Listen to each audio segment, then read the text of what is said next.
नाशिक शहरात रेकॉर्डवरील व फरार आरोपीचा शोध घेऊन त्यांच्यावर कठोर कारवाई करण्याच्या सूचना पोलीस आयुक्त संदीप कर्णिक, पोलीस उपायुक्त किरण कुमार चव्हाण तसेच सहाय्यक पोलीस आयुक्त संदीप मिटके यांनी गुन्हे शाखेला दिल्या होत्या. त्यानुसार गुन्हे शाखा युनिट 2 ही कारवाई केली आहे. उपनगर पोलीस ठाण्यात दाखल असलेल्या घरफोडीच्या गुन्ह्यातील पायचे आरोपी अफजल सय्यद हा मागील 3 वर्षांपासून फरार होता. संबंधित गुन्ह्यात तो मिळून न आल्याने न्यायालयात त्याच्या विरुद्ध CRPC कलम 299 प्रमाणे दोषारोप दाखल करण्यात आले होते.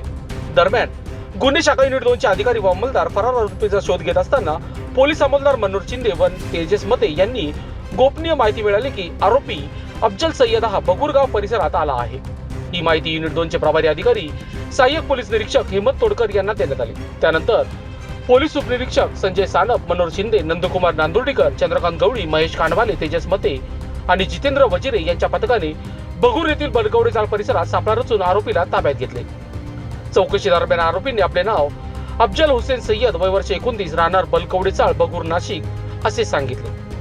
पुढील तपासात त्याने संबंधित घरफोडीच्या गुन्ह्यात सहभाग असल्याची कबुली दिली. त्यानंतर पुढील तपास आणि कारवाईसाठी त्याला उपनगर पोलीस ठाण्याच्या ताब्यात देण्यात आले.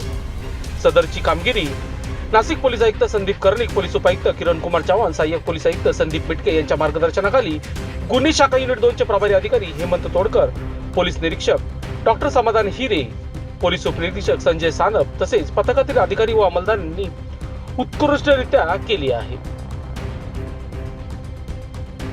वृत्तसंकलन विभाग, बगूर, नाशिक.